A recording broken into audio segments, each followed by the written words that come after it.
आज आपके साथ एक बहुत ही कमाल की रेसिपी शेयर करने लगा हूं। तो आज मैं आपको ढाका चमचम बनाना सिखाऊंगा। इसको ब्राउन चमचम भी कहते हैं, ढाका चमचम भी कहते हैं, बाशानी चमचम भी इसको कहा जाता है। बहुत ही कमाल की ये बनती है। तो आज ये मैं आपको घर में ही बनाना सिखाऊंगा और वो भी आसान तरीके से। और इसके अंदर जो जो टिप्स ट्रिक होंगी इंशाल्लाह तमाम चीज़ें तमाम बातें इस वीडियो के अंदर आपको बताने वाला हूँ। और आपसे गुजारिश ये करूँगा कि वीडियो को पूरा वॉच कीजिएगा ताकि रेसिपी की आपको समझ आ जाए।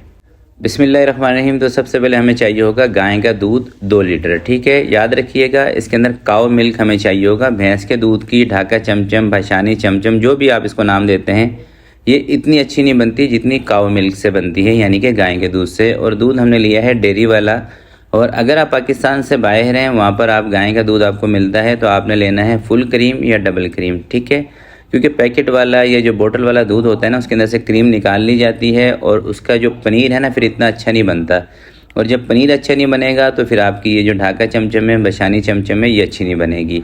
तो दूध हमारा फ्रीज़र वाला था, इसके अंदर बर्फ़ जमी हुई थी, तो इसलिए इसके अंदर चम्मच चलाते हुए आपने इसको उबाल करा लेना है। इसको ऐसे नहीं छोड़ना वरना ये नीचे चिपक जाएगा, यानी कि नीचे लग जाएगा। तो दूध के अंदर उबाल आ चुका है। अब इसको हम लेके चलते हैं वर्किंग टेबल के ऊपर और इसका हम पनीर बनाते हैं। अब दूध का पनीर बनाने के लिए आपको कोई भी ना खट्टी चीज़ चाहिए होती है। सिरका ले लें, टाटरी ले लें, लेमन का रस ले लें। तो मैंने ले रहा हूँ सिरका। 3 से 4 चम्मच आपने सिरका लेना है। एक कप के अंदर 200 ml का ये कप है। बाकी आपने इसके अंदर नॉर्मल पानी डाल लेना है सिरके के अंदर। ठीक है, वाइट सिरका।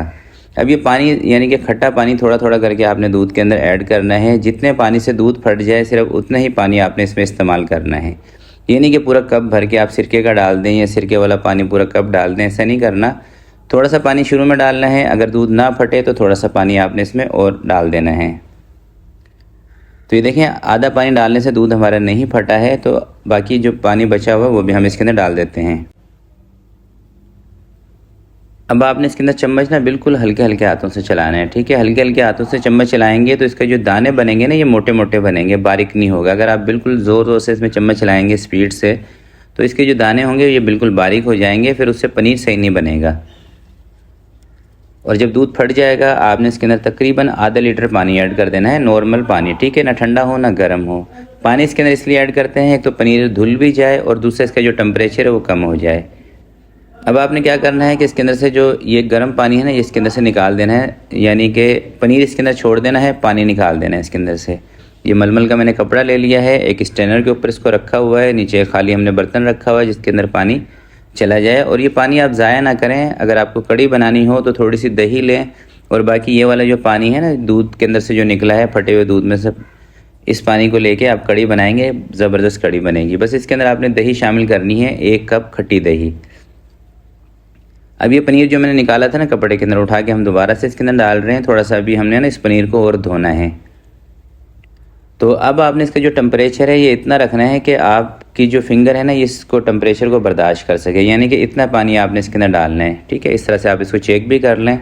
जब इतनी हीट लगे कि आपका हाथ इस हीटअप को बर्दाश्त कर पा रहा है तो फिर आपने इसमें पानी और नहीं डालना है। फिर आपने इसको मलमल के कपड़े पर डाल के इसको छान लेना है और इसका पानी अच्छी तरीके से निचोड़ लेना है। ठीक है, क्योंकि पनीर आप सही बनाएंगे तो चमचम आपकी सही बनेगी। रसमलाई चाहे आप बना रहे हो, चाहे चमचम बना रहे हो, ढाका चमचम, कोई भी चीज़ आप बना रहे हो, अगर पनीर सही बनेगा तो वो चीज़ भी आपकी सही बनेगी।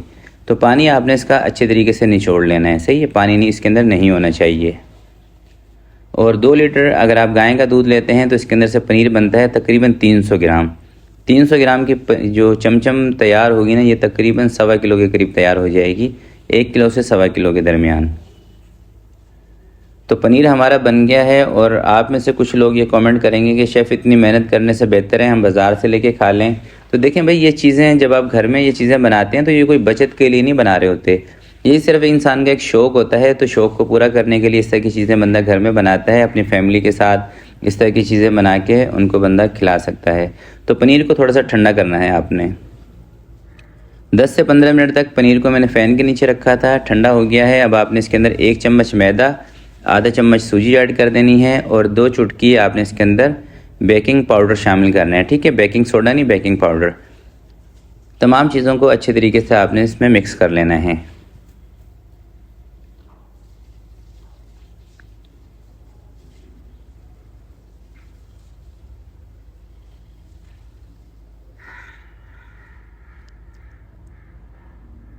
अच्छे तरीके से मिक्स करने के बाद अब आपने इसके छोटे छोटे पेड़े बनाने हैं। और पेड़े की अगर वेट की बात करें, अगर आपके पास वेट मशीन है तो 20 ग्राम का पेड़ा होना चाहिए, 18 से 20 ग्राम का, या फिर आप अंदाजे से इसके पेड़े बना लें। अगर 300 ग्राम आपके पास पनीर है, तकरीबन 18 से 20 पेड़े आप इसके बना लें। पेड़े बनाने के बाद अब आपने इसको गोल करना है और उसके बाद आपने थोड़ा सा इसको लंबा कर देना है, ठीक है। इस तरह से मैं एक दो पीस आपको बना के दिखाऊंगा, ये देख रहे हैं आप। इस तरह से पहले हम इसको गोल कर रहे हैं, उसके बाद आपने इसको थोड़ा सा लंबा कर देना है और कोशिश ये करनी है कि इसके ऊपर ना दरारें नहीं होनी चाहिए।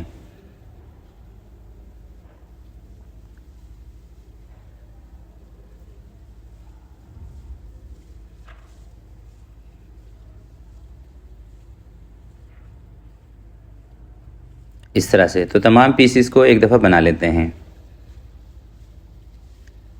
तो पूरे पनीर के पेड़े मैंने तैयार कर लिए हैं। अब हमने क्या करना है कि मलमल का जो कपड़ा है ना, वो इसके ऊपर गीला करके निचोड़ के कवर कर देना है। और अब इसका बनाते हैं शीरा।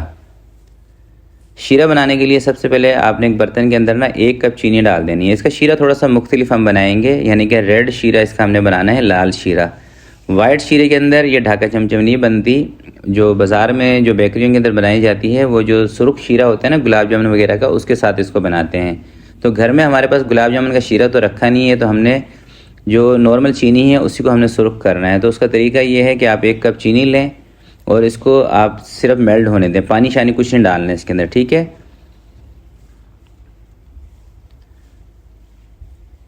जैसे ही चीनी मेल्ट हो जाएगी, इस स्टेज पर आपने चूल्हा इसका कम कर देना है और अब इसके अंदर आपने 3 कप यानी कि 600 ml पानी डाल देना है 1 कप चीनी के अंदर।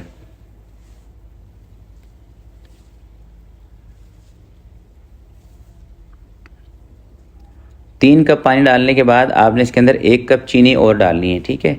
1 कप चीनी जो हमने शुरू में मेल्ट की थी ना, वो सिर्फ इसलिए की थी कि इसका जो कलर है ये सुर्ख हो जाए, ठीक है, लाल करने के लिए। तो कुल टोटल 2 कप चीनी 3 कप पानी का आपने इसके अंदर रेशो रखना है, ठीक है। जब भी आप ये बनाएंगे 3 कप पानी रखेंगे और 2 कप चीनी रखेंगे, कोई सा भी आप एक बर्तन ले लें। तो शीरे के अंदर जैसे उबाल आएगा, थोड़ा सा ना शीरा मेरे पास रखा हुआ है, 1 से 1.5 कप शीरा है। रसमलाई हमने बनाई थी, आप उसकी वीडियो देख चुके हैं, उसका शीरा है रसमलाई का, ये देखें। ये उठा के इसके अंदर मैं डाल रहा हूँ, ये एक्स्ट्रा शीरा है इसके अंदर, सही है। रसमलाई का 1 से 1.5 कप के करीब शीरा होगा, यानी कि 1 पाव के करीब रखा हुआ शीरा था। मैंने कहा ज़ाया होगा, हम इसके अंदर इसको इस्तेमाल कर लेते हैं। तो अगर आपके पास भी इस तरह का कोई शीरा रखा हो 2, 4, 5 दिन पुराना, तो आप इसमें इस्तेमाल कर सकते हैं। अब आपने इसकी कोई 1 तार 2 तार नहीं चेक करना, ठीक है। सिंपली उठा के चमचम इसके अंदर डाल देनी है। मगर उससे पहले 1 चम्मच आपने लेना है मैदा, उसको पानी के अंदर हल करके इसके अंदर डाल देना है। मैदा इसमें डालने से क्या होता है कि इसमें झाग बनती है, जो कि बनाना ज़रूरी है, ठीक है। बाज़ार के अंदर तो रीठी का पानी डाल के इसके अंदर झाग बनाई जाती है, मगर रीठा आपके पास नहीं होगा तो आप मैदे से काम चलाएं। चमचम डालने के बाद चूल्हा आपने तेज़ कर देना है और तकरीबन 12 से 13 मिनट तक आपने इसको पकाना है। शुरू में 3 से 4 मिनट लगेंगे इनको फूलने में। 3 से 4 मिनट तक जब ये फूल जाएंगे, थोड़े से बड़े बड़े हो जाएंगे, उसके बाद आपने एक चीज़ को चेक करना है कि अगर शीरा थिक हो रहा है, क्योंकि शीरा जब आप तेज़ आंच पे पकाते हैं ना, तो पक पक के शीरा गाढ़ा होने शुरू हो जाता है। तो जैसे ही शीरा गाढ़ा होगा, थोड़ा सा पानी लेना है, इस तरह से शीरे में मिक्स करके थोड़ा थोड़ा पानी आपने इसके अंदर डालते रहना है, ठीक है। जब पानी आप इसके अंदर डालेंगे, एक चीज़ का ध्यान रखिएगा कि इसके अंदर ये जो झाग से बन रहे हैं ना, ये बैठने नहीं चाहिए, झाग नीचे नहीं जाने चाहिए। तो उसके लिए आपने क्या करना है कि जब भी इसके अंदर पानी डालना है शीरे में, तो चूल्हा नीचे से तेज़ कर देना है, ठीक है, ताकि फ़ौरन से ही इसमें उबाल आ जाए और झाग बन जाए। और थोड़ा थोड़ा करके पानी आपने इसके अंदर लेना है, ठीक है। ज़्यादा पानी अगर आप एक साथ डाल देंगे तो उससे क्या होगा कि शीरा नीचे बैठ जाएगा और ये सारी चमचम आपकी सुकड़ जाएंगी। इस चीज़ का आपने ध्यान रखना है, ठीक है। जैसे मैं थोड़ा थोड़ा करके पानी इसमें ऐड कर रहा हूँ ना, तो हर 2-3 मिनट के बाद थोड़ा सा पानी आपने इसके अंदर डालते रहना है, सही है। और इसका चेक करने का तरीका ये है कि आप एक पीस उठाएं, जैसे अभी मैंने उठा के आपको दिखाया था ना, तो उसको आपने पेट दबा के देखना है। अगर बीच में से नरम होगी ना, तो इसका मतलब ये है कि चमचम आपकी पक चुकी है। अगर बीच में से सख्त है तो इसका मतलब ये होता है कि अभी ये कच्ची है। तो अभी जब मैंने इसको चेक किया था तो बीच में से थोड़ी सी सख्त थी, तो इसलिए हम इसको 4 से 5 मिनट तक और पकाएंगे।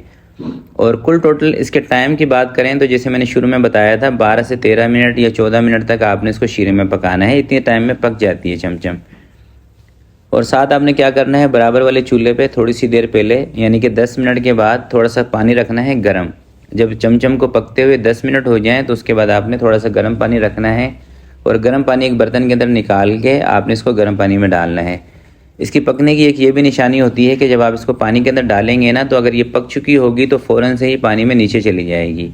अगर कच्ची होगी तो जैसे ही आप इसको पानी में डालेंगे ये सिकुड़ जाएगी पानी के अंदर। ये इसकी निशानी है पकने की। अगर आपको यहाँ पे शीरे में समझ नहीं आ रहा है कि ये चमचम अभी आपकी तैयार हुई है या नहीं हुई है, तो आप इसको पानी में डाल के चेक कर सकते हैं।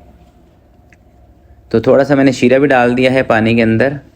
देखें जैसे हम इसको डाल रहे हैं ना पानी के अंदर, ये फ़ौरन से नीचे की तरफ जा रही हैं और सिकुड़ नहीं रही। अगर नहीं सिकुड़ रही तो इसका मतलब है कि ये पक चुकी हैं। ठीक है, इसी तरीके से आपने इसको करना है। और ये जो शीरा बचा होगा, थोड़ा सा शीरा आपने इसके अंदर डाल देना है। और ये जो हमने बर्तन रखा हुआ है ना बॉल, इसके अंदर इतना शीरा डालना है कि ये ना ज़्यादा गाढ़ा हो ना ज़्यादा पतला हो। बस इस हिसाब से आपने थोड़ा सा शीरा इसके अंदर और ऐड कर देना है, क्योंकि ये बर्तन वाला शीरा है ना, पतीले वाला, ये थोड़ा सा थिक है। और बराबर में जो बॉल रखा है ये पानी वाला शीरा है, तो ये पतला है। जब पतीले वाला थोड़ा सा शीरा हम इधर डालेंगे ये सेट हो जाएगा। तो ढाका चमचम रेडी हो गई है। इसको ठंडा करते हैं फिर आपको दिखाता हूँ। तकरीबन 2 घंटे तक इसको मैंने रखा था फ़ैन के नीचे। अब ये बिल्कुल रूम टेम्परेचर पर आ चुकी हैं। अब आपने क्या करना है कि इसको निकालना है स्ट्रेनर के ऊपर।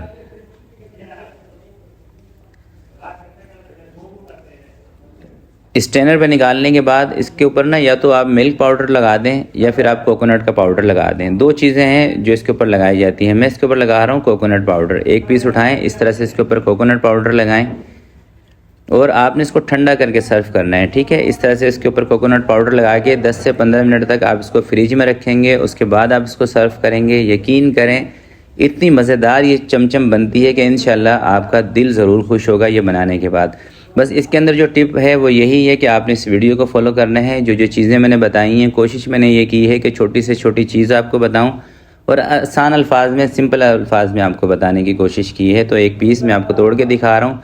तमाम पीसेस के ऊपर मैंने कोकोनट लगा दिया है और देखें आप ये कितनी सॉफ्ट बनी है, देख रहे हैं माशाल्लाह से। और इसके बीच में जाल भी मौजूद है, ये देखें। तो बहुत ही ज़बरदस्त रेसिपी है, ज़रूर ट्राई कीजिएगा। बस आपने इसको बनाना है गाय के दूध के साथ। तो आज के लिए इतना ही, मिलते हैं किसी नेक्स्ट वीडियो में। तब तक के लिए अपना बहुत सारा ख्याल रखिएगा, अपने वालिदैन का ख्याल रखिएगा। अल्लाह हाफिज़।